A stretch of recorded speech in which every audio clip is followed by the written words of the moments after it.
So to everyone who's watching right now, hi, my name's Darvin Duscini. I'm the Assistant Public Programs Manager at the Museum of Northern Arizona. We'll be hosting the coalition of artists and grassroots aid organizations that formed in response to COVID-19 on the Navajo Nation and their surrounding areas. Please help me welcome our presenters. And presenters, if you'd like to introduce yourselves. Ethel, do you want to start us off? Sure. Yat esh Ethel Branch in Sha, Binkwatutni Nishla, Nakai Bashachi, Sitna Jenny Dashache, do Nakai Dashanella, Seitsizi de Nasha. It's a pleasure to be here. Thank you so much for organizing this, and I'm excited to have this discussion on Indigenous Peoples Day. So thank you, Darvin. Thank you, Ethel. Cassandra? Yeah, Diné, Cassandra Begay, Yanishia, Sitna Jenny and Schlein, Nakai versus Chi, Toditini Dashi, Dashache, Nakai Dashanella. And I'm from Twananes Dizit, which means tangled waters. And it's also, the colonial term is to the city. Thank you for having me. Alrighty, and Chip.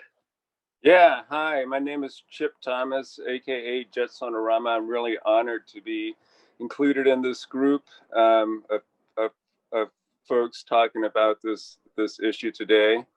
Yeah, I live and work at Inscription House Health Center, well, in the community of Inscription House out in the Navajo Nation. Mary Francis Yeah, touchy ni nasindo tapa hampa shindo look at that shadow that's a ton that should never. I'm originally from an Inscription House, but I grew up in Coppermine. So I say that I am from Zafikin and grew up in Beishagit. So I'm pleased to be here with you guys all today, and thank you for inviting us. I am the Arizona Distribution Coordinator for the Navajo Hopi Families COVID-19 relief efforts. And if you guys want to introduce your work on the Navajo Nation or talk about what you guys are doing as a coalition. Navajo Hopi Families COVID-19 Relief Fund is an initiative. Well, it generally started out as a GoFundMe account, GoFundMe fundraiser account, and it was started by Ethel and a group of women that wanted to provide relief effort for families across Navajo and Hopi, the Navajo and Hopi reservation. So right now what we're doing is we're using the GoFundMe money that has been donated to us. We're using that money to purchase food items, water supplies, and PPE supplies to serve relief aid throughout Navajo Nation and Hopi Nation. So that is the work that we are doing currently. I have a question that I'd like to ask the folks in Navajo Hopi Solidarity. I'm not really a part of an organization. I have been living on the res since 1987, working as a primary care physician, and have a skill set outside of medicine, which is art making, that allows me to make large posters and get public health service announcements out, which is what I attempted to do, and to direct people interested in making donations to the Navajo Hopi Solidarity organization. But I'm curious, like when you all first started, it seemed that your goal was maybe $500,000, I think. And the last I looked, you all were doing really well. So it just all kind of started randomly, right? Like I just did some personal shopping for myself and my mom and my nieces. My mom and I share custody of my nieces, and my mom lives where I grew up, which is, about 45 minutes east of Flagstaff, where the meteor crater exit is, just, a few miles north of that, in a very remote area. She doesn't have running water or electricity, none of the neighbors in the area do. So I was kind of having a hard time shopping for her because the panic had already begun in Arizona, and people were buying stuff off the shelves, stockpiling and whatnot. And so I was having trouble finding non-perishable items for her. And that made me really concerned because I know, there are so many elders in our community who don't have electricity or running water, and they travel, they have fixed income, they travel for an hour or more just to get to food.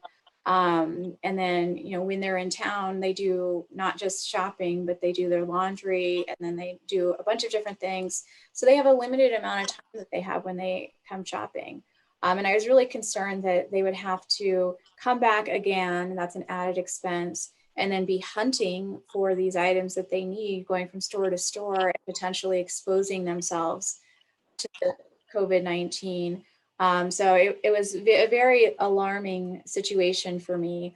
And so the next morning, I couldn't sleep very well that night. And I had discussed it with my partner, and we thought, well, we'll buy food for a few people we know in our communities who are in the situation where they, we live in Flagstaff, we can get the stuff that they need. And the other thing was, it was also really expensive for some reason, trying to buy all the things that you need for 2 weeks with the intention of not leaving your home. So we were concerned that this would be, coming at a time, it wasn't the beginning of the month, coming at a time when people wouldn't really have the reserves that they needed to buy all that stuff. And so I did an exploratory post on Facebook because I was thinking, well, maybe, some of my friends would help donate to this. There was a lot of positive response. I formed a GoFundMe that morning at about 10 o'clock. And then by 11 o'clock that evening, we'd raised about $5,000. I think I started out at 50,000. It was just sort of like, whatever, like wildly optimistic. Didn't think I was going to raise more than 5,000. Didn't even think I was going to raise $1,000, honestly. And so when I saw that, I was like, oh, wow, okay. Well, I need to pull in help because I can't do this all by myself. One, like physically, I don't think I can do this all by myself. And two, where am I going to find people who need, $5,000 worth of stuff? So I need help, spreading this throughout the nation to those most in need. So I reached out to a bunch of really awesome Navajo and Hopi women who, care a lot about their communities, and I felt like would know how to best place the resources. And then we kind of grew from that. We developed a leadership team early on. I think we hit $1 million in fundraising by the end of the month. Now we're almost at 6 million. Probably by the end of the day, we will hit 6 million. And our stated goal is for 7 million. So just so you understand, Chip, at this point, we've spent $3.6 million just making purchases from Shamrock. So that's all food, water, masks, hand sanitizer. And so, obviously we're not able to serve everyone, and not even everyone who has a need. There are 180,000 tribal members on Navajo Nation, and 3,000 who live on Hopi reservation. So, we rely on volunteer teams, leaders in local communities to step forward, assemble a team, identify a site. And we have an online help request form. We also have a toll-free number people can call to make requests for assistance. And that helps us identify, if a household has an elder or child, someone who's immunocompromised. And that's our goal, is to help people who are highest risk and most vulnerable get resources to help them through this pandemic. And we provide them with a kinship care package, which is designed to provide them with 2 weeks worth of food. So that does two things. One is that it helps that family, the entire household. We tailor the size of the care package to the household. It helps that family stay home for 2 weeks. So they don't have the stress of trying to find the items that they need. They're not out there exposing themselves while hunting for these items. And then they also, the cycle for developing symptoms for COVID, if you are, COVID positive, usually within 2 weeks, those symptoms will emerge. So if someone's sick, it helps them stay home, and then it prevents community spread. So that's what those are our objectives with this program. Yeah, I mean, honestly, we probably just at this point only have enough money to make it through December 31st. And the cold and flu season, actually the flu season for Coconino County is sort of at its peak in January and February. So, you know, we really want to make sure that we have resources at that point. But, you know, every week we're spending, my understanding is we're spending about $100,000 to $150,000 on just bringing direct relief into these communities, doing 10 to 15 distributions a week. Wow. But this morning, Mary pointed out that we're actually spending $200,000 to $250,000 a week. So we've ramped up. As she mentioned, we have about 2014 volunteer teams in different communities. So I don't know if Mary wants to mention a little bit more about that, but that's why our number keeps increasing, because our capacity keeps increasing. The need is still here. You know, when we started, I kind of thought the U.S. would exercise some level of leadership and tamp this and get this under control, and it just does not, right? Yeah. So now it's like, God knows when this is going to end. I'm curious about the tribe. How have you partnered, or they partnered with you? Or, I mean, because this is a huge burden that you guys are taking on that seems like it should be shared. And, you know, like you said, the need is still there. So I'm also curious about documentation in terms of bringing that forth to the tribe. I mean, because it sounds like you guys have people on the ground, which I know the tribe isn't really good at doing that type of documentation of actually seeing what the need is. So, I mean, I'm not sure if you've been able to. It's a trick question. Are you a mole? Just kidding. Well, we have tried to work with the tribal government. We have enjoyed some really great support from council members. Like Carl Slater has been really great about helping give us a foothold in his communities to make sure his communities are served with the relief resources. Amber Crotty has been really great very early on. She was a part of our leadership team. You know, Delegate So, who heads up the Health and Education Human Services Committee, Paul Begay actually like going out and participating in one of these distributions. Charlene So, same thing.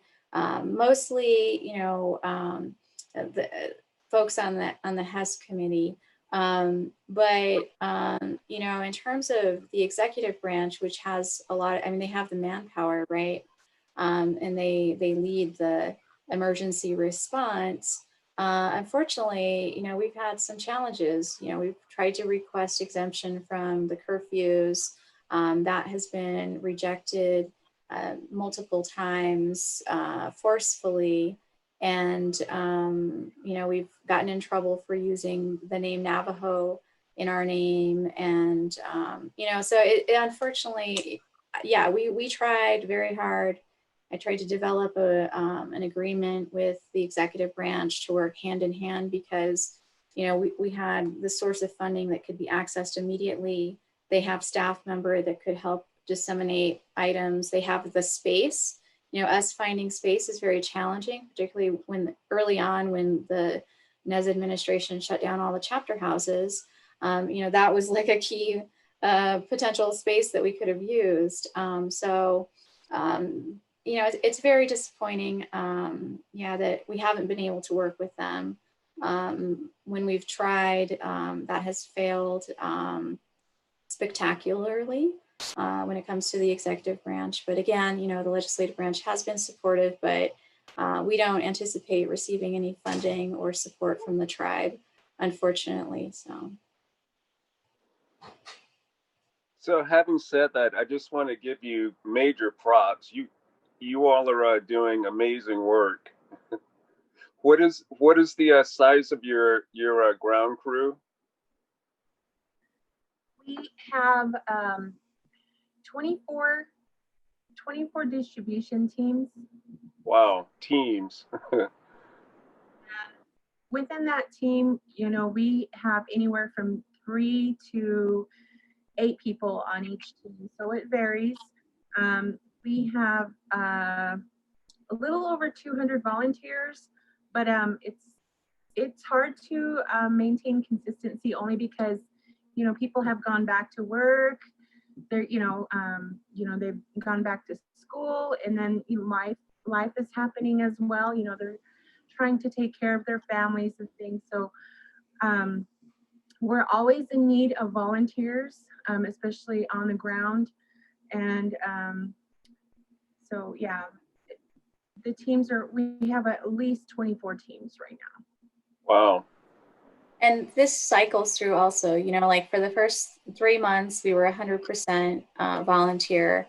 And, it's like everyone operating on adrenaline for 3 months and then realizing that, wow, this is really exhausting and the end is nowhere in sight.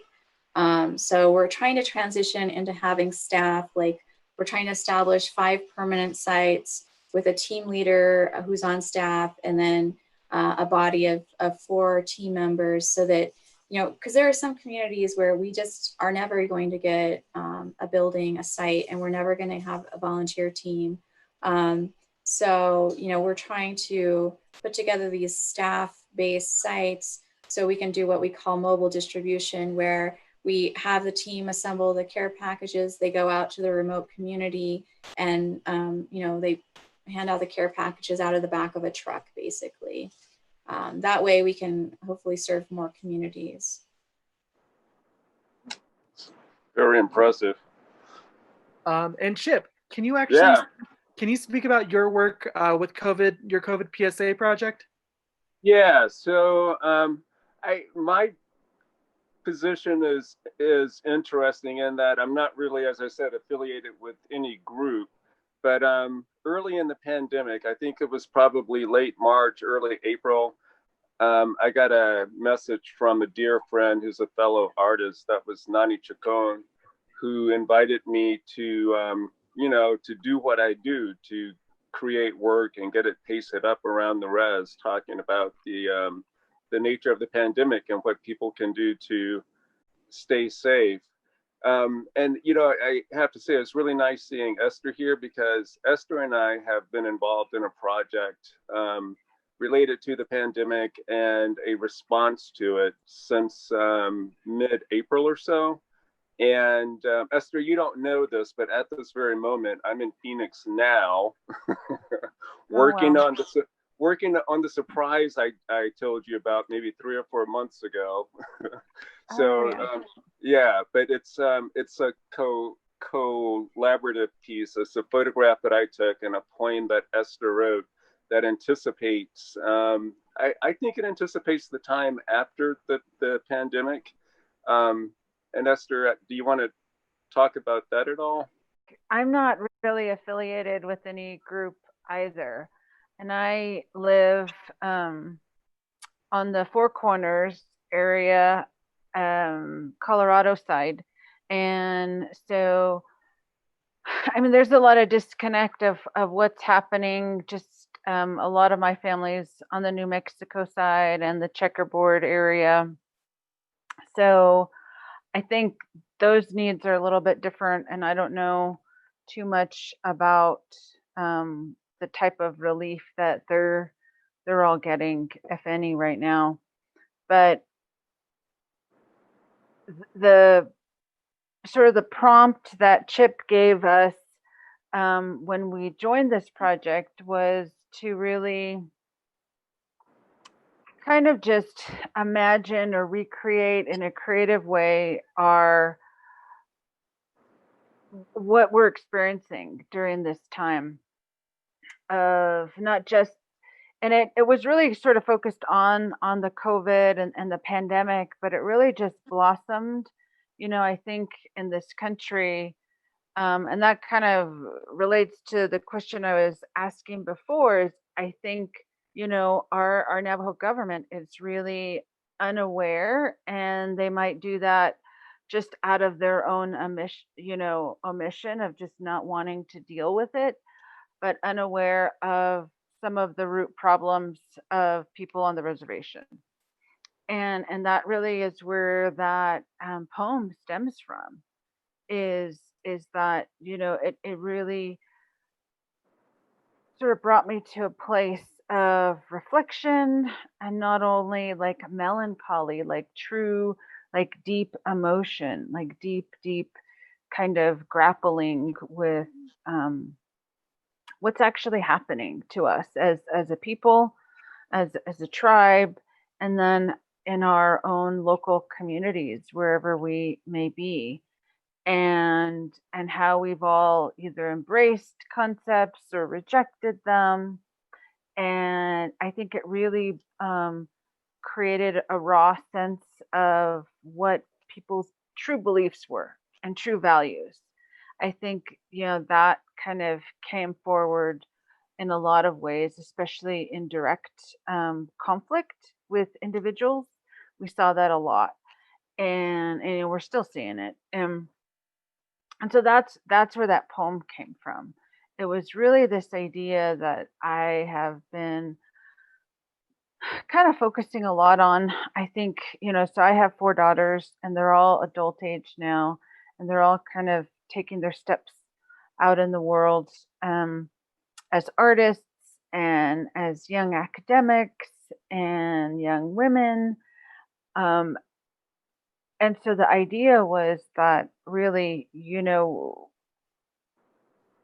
miraculously, I think I'm always um, kind of humbled by the fact that, you know, at least for my little family here in Colorado, and some of my extended family, we're actually pretty blessed, that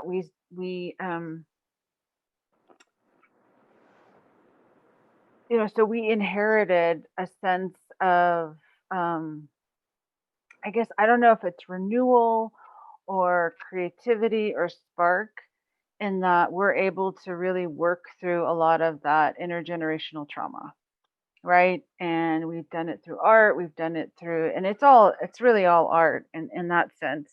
Either it's land art, being outside, being creative with indigenous food, and then more contemporary art, the painting and printmaking and writing. And so that really carried through that sense of, you know, my ancestors, my grandmothers and grandfathers were really praying for this time, right?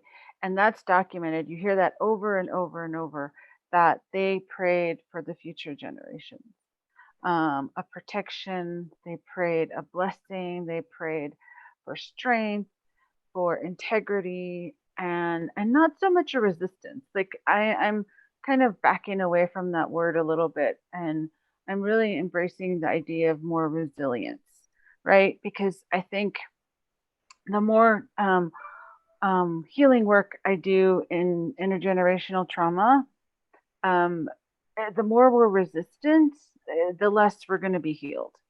And so I really feel like it's a resilience, it's a courage to walk through that and to really be healed by that. So like that resilience, that kind of fiber, I think is the background for that poem. And so it was kind of fun to work on these, because I think Chip really kind of ignited the spark that was already there.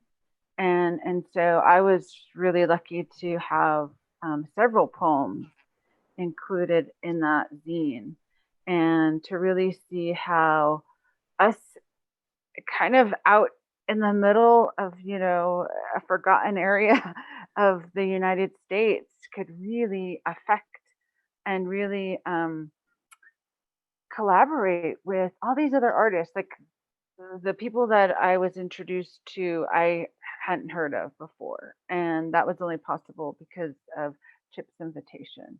And so it was really fun to do that, and it was a little intimidating, because I think when you're out in a rural area, and really you are so unaware of the art world everywhere else, like it was like, wow, these people have really done these great things. And so part of it, it was good for me as well to kind of say, yeah, I'm part of this as well, that good things can happen here on our homeland. So yeah. Can I make one more comment here? Esther, I'm going to ask you to read that poem. And but I want to say about the art in general. So as Esther mentioned, we're creating a zine that's going to be both a physical zine and an online zine, but also in addition to the murals that I'm putting up, I have been posting information at the mural sites that references back to Navajo Hopi solidarity. Yeah, so I'm trying to I'm trying to push people in the direction of Navajo Hopi solidarity, and also Kinlani Mutual Aid and Flagstaff, to let folks know there's an ongoing need for contributions and support. So that's what the art is doing. Thank you, Chip. I love your art. I mean, I see it. Thank you. It's iconic. I mean, and I think what I love about it is that, you know, it's like our people are beautiful right now, exactly the way they are. You know, it's these snapshots and you see the beauty. And I love that it's transforming these old empty buildings into works of art, you know. So thank you for helping us recognize the beauty that our people have, and then also transforming these dilapidated sites into something that we can be excited about. Yeah, no, trust me, it's truly a labor of love. And what I like to say in this regard, that all I'm doing is reflecting back to the community the beauty that they've shared with me over the past 33 years. And it becomes a nice dialogue in that way. Esther, did you find it? Yeah, I found it. Can I put you on the spot? Sure, I'll go ahead and read. Believe. Afterward, we will get up, all together, with the sound of canyon wind howling, red clay, masks preserving our faces, our government clothes tattered, no longer creased with false doctrine. The pressurized, steamed language escapes from the pores in our skin. The monogrammed label, property of U.S. government, erased from memory. Our teeth, sweat, saliva, fingernails, strands of hair recompose as the daughter of first man and first woman. The 4 support pillars reconfigure the directional mountains. The zenith and nadir bolt lightning into our backbone. The stone knife in our hands slays monsters. The sun rays fasten us snugly to Nahaspan. The rainbow tethers a shield over us. All together, the intertwined wind breathes again. Thank you. Wow, that's so amazing. I love that. Yeah. What you were saying earlier, Esther, about resilience, the need for resilience and not resistance in terms of healing and moving forward. I mean, I think that's really interesting. You know, as we were doing this work with the relief effort, very early on, like basically day one, it became clear that like I didn't want $5,000 in my personal bank account. You know, like that's kind of terrifying. And so we were like, how do we manage this in a transparent way? And so we getting a fiscal sponsor and started applying for nonprofit status. So we actually formed a nonprofit under Utah law on March 31st. And so we're kind of transitioning the relief effort to that nonprofit. And the name of our nonprofit is Ye Ha'olnido, which means may the Navajo people have fortitude. And so that concept of resilience and just building on that, I mean, that's what we're working on. And we're trying to talk about this big picture, because it's not just COVID. COVID is just sort of like the latest culprit to, I hate to say victimize, but to take advantage of our community's vulnerabilities. But these are long-standing vulnerabilities, whether it's the Navajo Nation having been a national sacrifice area for over a century, with all of the uranium sites that remain unremediated, or the disproportionate use of our lands and resources for coal extraction or oil extraction. I mean, we were the reason for the Clean Power Plan under the Obama administration. Navajo Generating Station was dirtiest coal fire burning power plant in this country. And the Four Corners region remains the highest coal emission, pollution emission site in this Western hemisphere, with both San Juan Generating Station there and Four Corners Power Plant being there. So, that's an example of the legacy issue. And then we have the overcrowding issue. We have the dietary issue that traces back to our time as prisoners of war, and the rations that the soldiers gave us, that being the source of our bread and our Navajo tacos. We need to move beyond this. It's been 100 years. This government that was designed to facilitate colonialism has not served us well, unfortunately. Our people continue to have wealth, but are unable to close the equity gap that exists between us and anybody else that lives in this country. And I just think that's so unacceptable.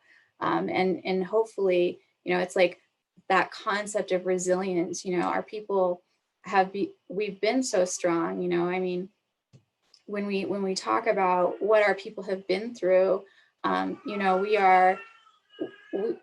you think about who remains among Navajo people now, we're sort of like the top 1% of our people, because we had to survive, nation warfare, all these different things.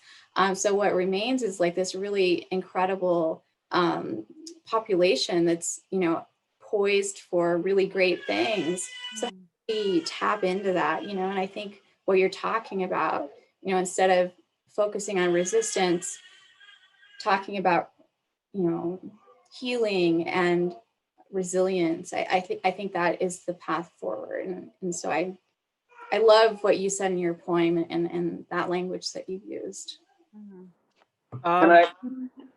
Sorry. Hey, Chip, we got a question for you. Yeah. So someone wants to know your perspective on the dietary issues on the Navajo Nation from a medical perspective. Yeah.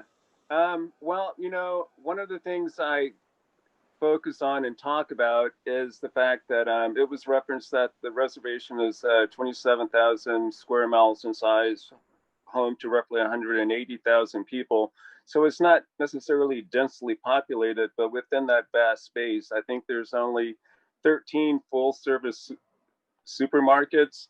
And there was a study done by a commission, I think, from the reservation that determined that over 80% of the inventory of the stock in the supermarkets is of little to no nutritional value. On a very positive note, I think it was in December of 2016, I can't recall the date, that the Navajo Nation passed what was initially called the Twinkie death tax. But it was I remember. the name was changed. Yeah, I love that name. Junk food tax. Yeah, the name was changed to the Healthy Diné Act, I think, with the purpose being to tax junk food and to not tax the healthy food, and then to send the income from that tax out to the chapters for wellness programs, wellness centers, demonstration gardens, and so forth. So the Nata is very much a food desert. And it's a beautiful thing to see the resurgence of people focusing on local farming and looking at growing some of the contact foods. But yeah, in the area where I am in Western Agency, sadly, there's an epidemic actually of chronic diseases like diabetes and heart disease and hypertension and strokes, which is a reflection of people's diets. So interestingly, I was asked by the UN to take part in a campaign that focuses on the nutritional issues on the reservation. So I'll be doing that over the next year. So if anyone has any ideas or connections for that, please get in touch with me. But yeah, it'll be another example where I attempt to use art to do some messaging around nutrition. I kind of want to add to that. I think, that's something that, we've been working on within our community for a long time. But, when we talk about some of the plagues from colonization, addiction's definitely one of them. And I think food addiction is right up there that we rarely acknowledge. And sugar is like the number one, which is, I've seen and I've actually, experienced sugar withdrawal, right? Where you are so used to it. And so part of it is really, again, that kind of just acknowledging and healing from that. Because, especially when you talk about like true, especially, I'm more familiar with like substance addiction. So when you kind of wean yourself from substances, it's so easy to replace that with food. And so that kind of plays into that. And then what is available. And again, it's like that food high. Why am I going to, take the time to build a salad when I can just grab a bag of chips and hot Cheetos, right? Like everybody's into hot Cheetos. So I think, that's something that I think that to me, that's a huge plague, is first getting the individual to really acknowledge that it's a choice, but part of it's so hard because that choice is really become part of who we are. And it's a reward system. Like you see that all the time in schools, where kids get rewarded with food or junk food because it's so cheap for doing well in school. So that I think is huge. It's not just the accessibility, but that's like, I think, more systemic than we actually realize. Yeah, you are not going to find any hot Cheetos in our kitchen. Mary makes very good sure of that. Nutritious food. Yeah. For a well-rounded diet, we actually include protein in our care as well, which a lot of care packages don't include that. It's been really amazing. When I was writing our grant proposal for the Kellogg Foundation, it was just so cool to be like, to us, what we're doing is we're providing aid with dignity. It's not, we're not just going and getting what the grocery stores were going to throw away and giving that to our people. And then they're getting like a box of tomatoes and they're like, what am I going to do with this? And then creating waste in our communities. But it's like, we know who these people are. We know who needs the help the most. And we're going to give them the stuff that they want and that they need. And it's going to be good stuff, Obviously, we're trying to spread the dollar as far as we can, but it's still, we work really hard to give people quality items and good things. Like even like the hand sanitizer, some of the hand sanitizer that's being handed out is really harsh. And so we're trying to find stuff that's like not going to dry out your skin severely and not smell like a bottle of tequila or whatever, because we care about the receiving end of this relief. And to that point about long-term transition, it's about making our community, Cassandra uses this term pandemic proof, and tackling those issues of overcrowded housing, dietary issues. We had submitted this really cool proposal to Indian Collective for a grant, or second wave grant, to buy a food truck essentially that would hand out PPE during the pandemic.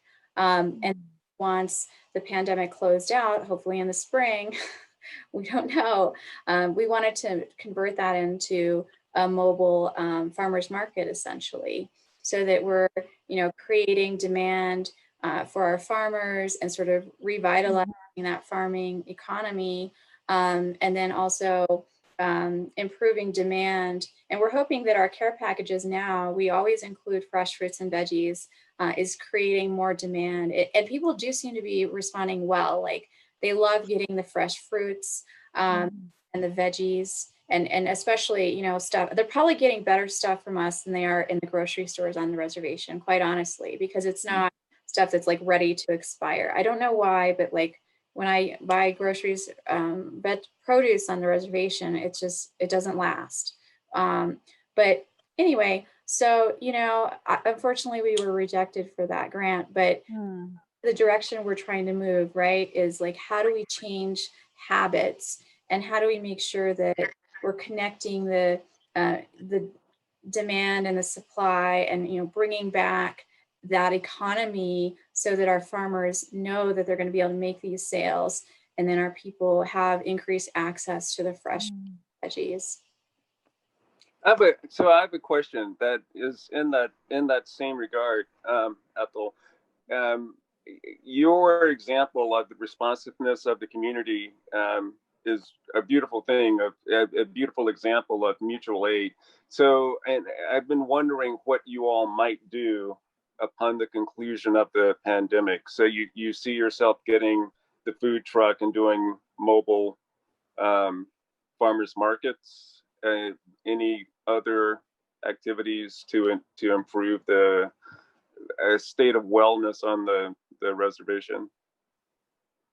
Yeah, absolutely. I mean, we're working in basically different pillars, right? Like, there's the food security issue. I mean, even if there wasn't a pandemic, we mentioned the extreme food desert that exists on the nation. And then, of course, overwhelming poverty. There's 50 to 60% unemployment at any given time. Anybody who can work, number one, there are not jobs on the reservation unless they're government jobs typically. And then anyone who can work leaves to go to the job because there are no jobs here. And then who do we have left behind? We have our grandparents and the children, like two populations that are typically more impoverished and are more service dependent. So anyway, so, like working with this context, and food security is huge for those two population sectors, and given our context. And then, of course, housing security is huge.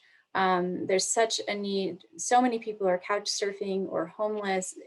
I had a situation where we had an outbreak of COVID in a community, and we had one household. It was a 1-bedroom household, and there were 8 people living in this house. And the overcrowding issue is extreme. And so housing security is a big part of what we're interested in working on. Obviously, there are many layers to that issue, including regulatory barriers. And then we're also looking at the water issue, water security, access to electricity. So that people, electricity is so important for people being able to preserve their food. I mentioned my mom lives without electricity basically every single day during the summer. It is so hot. Every day she has to go buy ice. Otherwise, whatever she has is perishable, is gone. So that's part of what we want to work on as well. Yeah, it's really just like looking at that big picture and these systemic issues that, like I said, like there's no reason. It's been 100 years. Like, we need to move on, and our people acceptable that our people continue to live in such a situation of such great inequity for very basic human issues that tie to very basic human needs. And to me, earlier we had a panel talking about what does Indigenous Peoples Day mean to us in the context of our work. And to me, it's sort of like the only reason why this inequity exists in Indian country and is okay, nobody cares, it's been this way for, you know, a century, is because we're not viewed as equal human beings. And that's totally unacceptable. Viewed as equal citizens. What other citizens in this country where you have a third of the population that doesn't have running water or electricity? So, I mean, our mission with Ye Ha'al Nido is to tackle this issue and to humanize Navajo people in the eyes of this of the American citizenry, so that we can make sure that our people have equal access to very basic items to meet their human needs. Are you going to keep the same name? And it is especially ironic that there's the problem with running water and electricity in light of the natural resources on the reservation. Yeah, absolutely, absolutely. So our name for our nonprofit is Ye Ha'al Nido, and for the relief work, we have a DBA. We do business as the Navajo and Hopi Relief Fund, Navajo and Hopi Families COVID-19 Relief Fund, to be specific. But so, you know, for the larger work that we're doing, we'll probably be using our formal name, Ye Ha'al Nido, which, as I mentioned before, means may the Navajo people have fortitude. Because that's what, you know, we're going to be all about, is helping empower people with that fortitude. If I can help you in any way, let me know. Yeah, actually, I think there is a way, and we would love to work with you. Right on. I'm the deputy director of the Relief and Ye Ha'al Nido. You know, I was born and raised into the city. I grew up without running water or electricity. You know, I had to chop my own woods, haul my own water from the water springs. You don't really know how important water is until you have to haul it yourself. And, you know, just growing up on the reservation around the matriarchs, my grandma, my mother, on our ancestral lands, you know, it taught me a lot of things to live that way. You know, the Navajo culture, you know, what does it mean to be Diné? What does it mean to be a human? What is your relation to others? What is your relation to the land, to the universe? You know, who are you and where do you come from? For me, being a Diné woman, I understand my place. I understand that there's a system, and it all works together. You know, the energy between our protons and our neutrons and electrons are the same energy that are in the galaxies and the sun and the stars and the water. And there's no difference between us and the land and the universe. And so when there's a virus that, you know, spreads across the world, obviously we're all connected as humans despite our differences. And this virus is showing me that, you know, even with our animal relations, we're all affecting each other. And I think when we see a system like capitalism, we're watching and witnessing the fall of capitalism because it's not a sustainable system long term. And it can be a very violent system. And it takes that harmony and that balance off, you know, in our ecosystem, in our planet. And subsequently, things like this happen. COVID, you're seeing crazy natural disasters, climate change, because there's a system that's off balance and off harmony. And so I think in this work as Indigenous people, I think with our group, you know, we're all, these are values about understanding self and relation to others and the universe, and identity that really is at the core of our work and why we've been able to be so successful.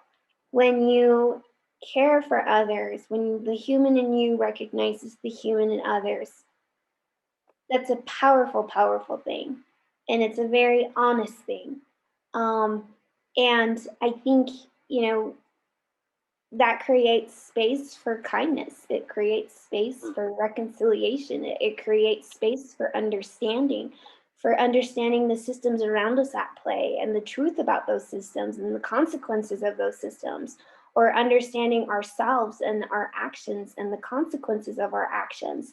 The more self-aware we are, the more we're able to have better and build relationships to each other, to have meaningful dialogue, to have meaningful relationships, to have meaningful relationships not with each other, humans, but also with the land itself and the plants and the animals, because we're aware that the consequences of our actions are affecting their home too, affecting the way the plants are, different things like that. So I think, you know, when we talk about museums, when we talk about art, when we talk about these spaces, exactly, you're sure museums are not neutral because they talk a lot about nature and the way things are.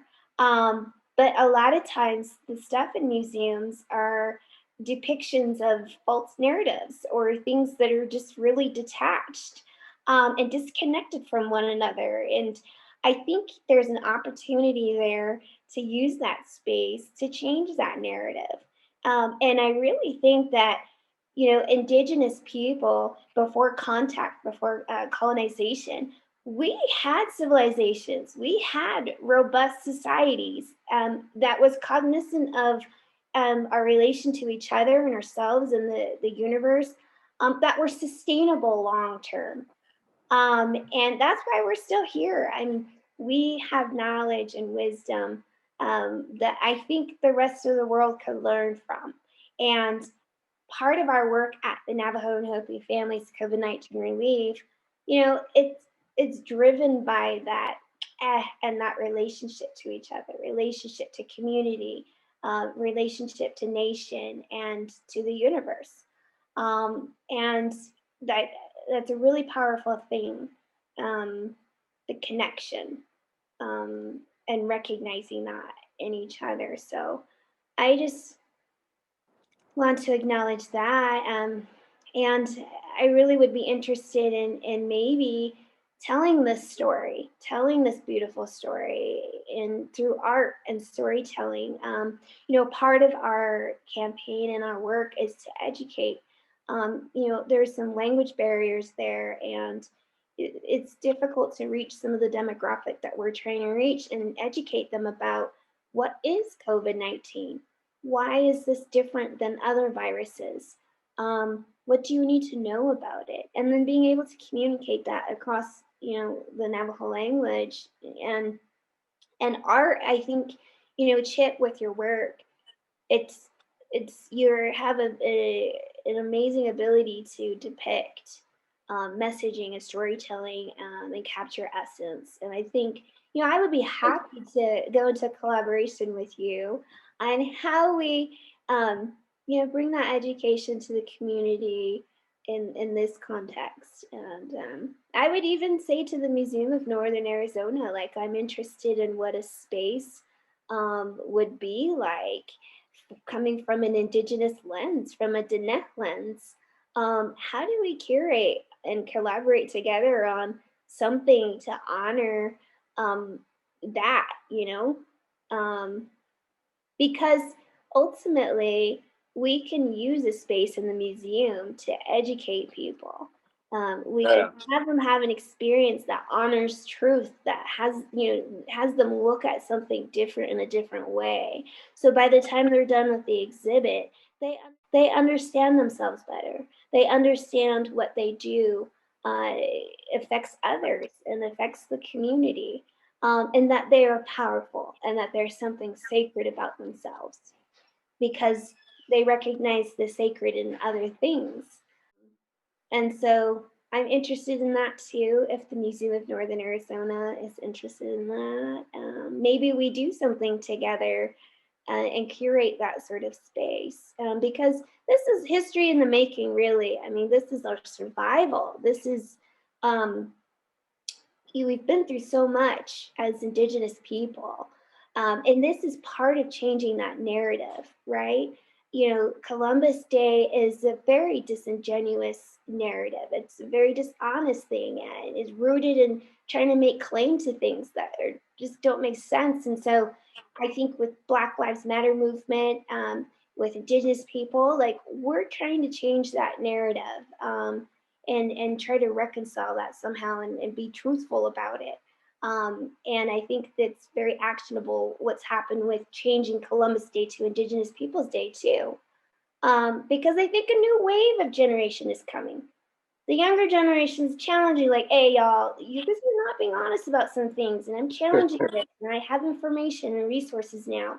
If you're not rooted in collectiveness, if you're not rooted in truth, like, I'm not going to buy your products. I'm not going to support this capitalist system that continues to bring violence upon marginalized communities.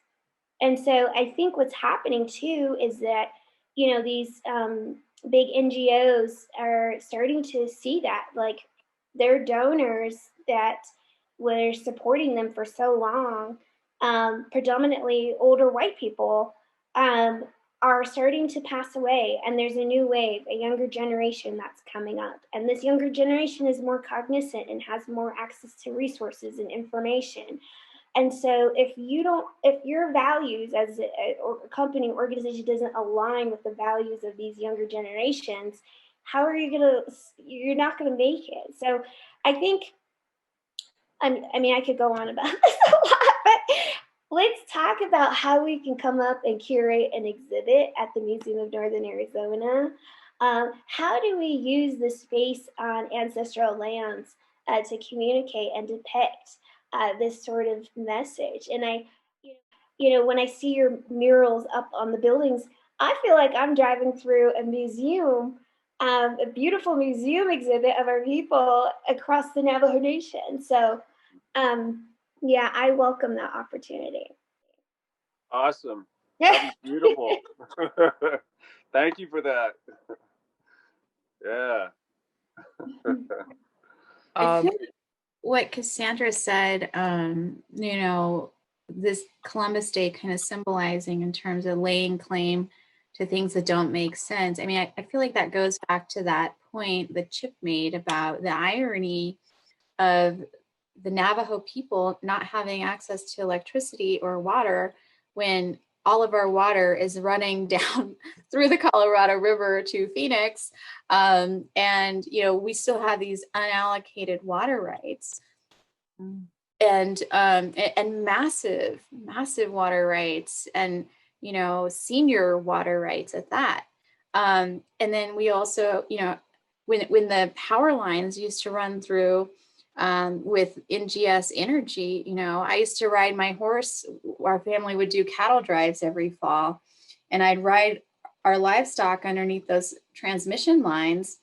And, those were 10 miles away from our home, but, it was always like, whoa, like, how is this like bypassing us? Like, my family's probably never going to have power lines running to our house because it's so far off the grid.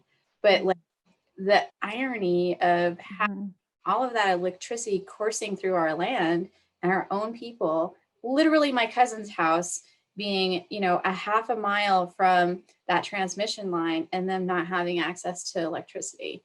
And it's just, I mean, I guess this kind of like, to me, ties in with what Esther said earlier in her poem, whereas like our people were praying for this time in a certain way.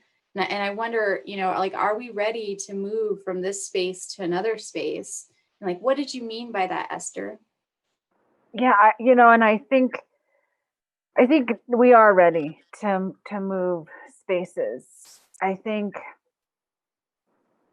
for many people who have, so the Navajo people are really, you could see it as a negative, but I think it's also a positive that the fact that we're have been so transient, you know, either through forced relocation or because of work or because of school. We've been able to see so many different types of spaces and so many things like that we can reconfigure back home, right? And I always throw it back to art because I always, you know, I have these conversations with my husband, and it's so frustrating, you know, when you read the Navajo Times or you hear news, and you're like, our government are they're just not creative. They lost that idea of creativity, of how to, you know, feed the people. I mean, the fact that we're still talking about feeding people, like you said, in the year 2020, like, and electricity is I mean, that itself is a state of emergency, and it slays me that our tribal government is not, you know, ticking that off the list.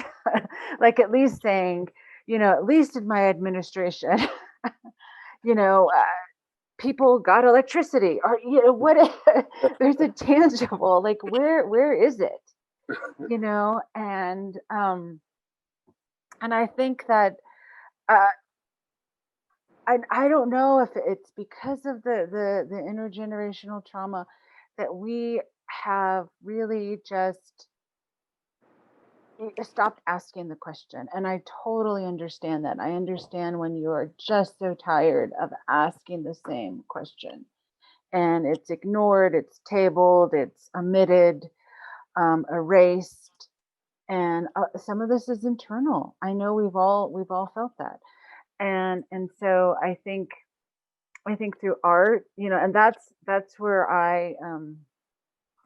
you know, I was a little distracted earlier because we're actually getting ready to go to an Indigenous Peoples March right now. So we're trying to transition into another event. But, um, you know, I think I spent a lot of my formative, you know, years, 20s, doing a lot of protest. I went to school in the Bay Area.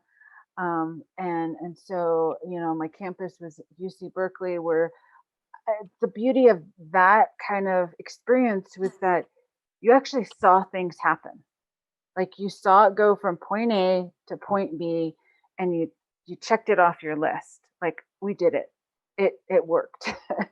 And I think, you know, when I think of Native American efforts, you know, I mean, oh my gosh, like, one, for example, Leonard Peltier, right? I mean, you know, it was such a huge issue. Like, you know, so many demonstrations, so many letter writing campaigns, so many, you know, prison, reforms to abolish things, religious freedom, spirituality I was involved in, and I'm like, it's still like, why is he still in prison? You know, and that was, geez, 30 years ago. And so things like that. So, and you imagine, like, people who are on the reservation who are demanding that kind of stuff still. And so, yeah, I think, you know, now, young people, and I think the fire is art. I really do. I see so many amazing things happening with art and music. The collaboration, with Chip and I think is phenomenal. And um and and I love the idea that the art, just kind of, integrates into our cultural landscape. So I'm a big fan of, you know, if we want to have a museum show or whatever, but I love the accessibility that I can just drive from, like, K-Town to Tuba City, and I'm going to see some, you know, once in a lifetime art I'm never going to see again, right? Thanks to Chip, right? And other collaboratives, right? It's just like, that's my art space right there.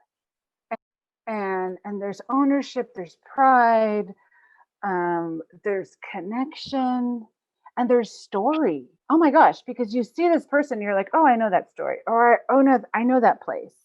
And I think so that I think we need to recreate and revitalize that cultural landscape that's already there, because I hear the passion in, everybody, right now. And it's like, so, and I believe that's present. I believe people have not lost that passion. I think we need to reconfigure it. We need to reimagine. And, you know, who would have thought, right? Just like printed paper and wheat paste would really, very, you know, humble items, you know, and even spray paint and stencils. I mean, so, you know, I've seen some great stuff. Um, and so just reimagining, resparking that with the people. So yes, I think it's all there. I think we're ready. And I think elders are ready. I think anything, like any elder that I've met, any grandma, grandpa I've talked to, is if as long as we're like sparking something positive and that passion in their you know, their shiyaj, they're all for it. You know, once we spark that, they're like, yeah, let's do that. You know, they're for that. And whether that's at school, and you could see it, how I've seen where a lot of the focus when I was younger was like, go to school. That spark was in school. And I've seen it change a little. And it's not necessarily go to school, it's more like do something, create that hope and that energy. And I've seen that more. I've heard and felt that a little bit more. And I mean, and we've all seen population for the Navajo people, we have enough college educated, PhD educated scientists and, you know, philosophers and humanity people to tap in. It's like, let's get them. Like that's, you know, when I complain about the lack of creativity on the reservation, I'm thinking, okay, why isn't our tribal council like not like tapping into all those scholarship kids who are doing the engineering, who are doing the hydrology, who are doing the urban planning? Like, you know, those people want to come back to the reservation. They want to contribute, and they don't have a problem of creating from nothing.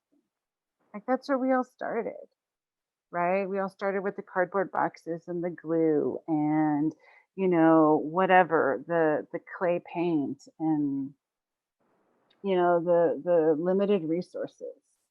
So I think that's when they are at their best, is when they're asked to like just, you know, flow with that with the land and with the people there. So I appreciate that question. Thanks. Yeah, I really like what you were saying, like the language you're using, like lack of creativity of our leadership. You know, and it's sort of like that word you used, reimagine. You know, like what if we reimagine what it means to be the Navajo Nation, or, you know, the Navajo people? You know, when I was Attorney General for the Navajo Nation, it was very challenging because, you know, the Navajo government has really become very good at being the BIA, like, or the federal officials, you know, Yeah.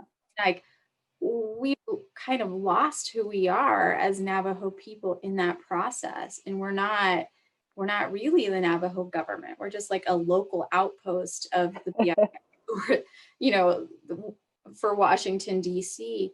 But what if we were to reimagine that? I actually did my substantial paper in grad school on Navajo governmental reform. And I was researching, like, I started out asking the question of like, what the hell is going on here? Like, we've been in this self-determination era for like almost a half century. And if you look at the Navajo economic and social indicators from the beginning of the self-determination era and you compare them to today, we are actually doing worse on most indicators. So it's like, why have we gone backwards under this era that's supposed to empower tribal governments?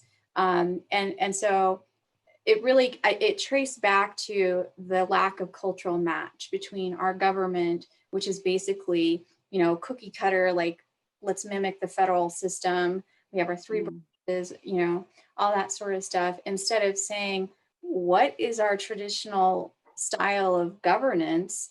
And let's take that and formalize it. And that, to me, was a very democratic system where there was a lot of accountability, because it was your family that appointed you to be in charge. And if you didn't do things that were in their best interests, you were out, and they would pick somebody else to lead them. And, you know, like, so, you know, you can design a governmental system that trickles up like that, so that there's that significant accountability that's enforced in a Navajo way. But the way our government runs now, you know, people aren't accountable until 4 years later when you go to the polls. So yeah, I mean, it would be really cool to reimagine, you know, what does it mean to be the Navajo Nation? Well, thank you everyone for your words. Unfortunately, we are running out of time. This conversation can, of course, go on for a significant amount of time. But what I'd like to give you guys is an opportunity to link yourselves to your guys' websites, or maybe a Facebook page that links everyone to your guys' information. Yeah, our website is NavajoHopiSolidarity.org. There you'll find our GoFundMe. So if you want to donate to us, the link to the GoFundMe is there. We have that. We also have a Instagram page. Folks can follow us there as well. We have a Facebook community group page as well. And our Instagram page is, the username is Navajo Hopi COVID-19 Relief.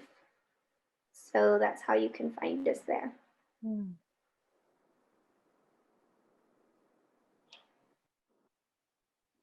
I have a website, esterbelin.com, for writing and my art. Cool. Yeah, I just want to say that I'm really inspired by the work that everyone is doing, and it's given me a lot of sustenance and hope during this really difficult period. And I encourage you. Well, I'm sure you all are going to keep doing it, but I just thank you for doing the work that you're doing. It's a beautiful thing. You can find me at jetsonorama.net. That's my blog. On Instagram, I'm jetsonorama. Facebook, look for the Painted Desert Project. We've been spreading peace through pace since 2009. When I say we, it's really me, but. Thanks, everyone. Thank you. Thank you guys. You're doing great work. Good day. Yeah, it's good seeing you guys. Yeah, thank you.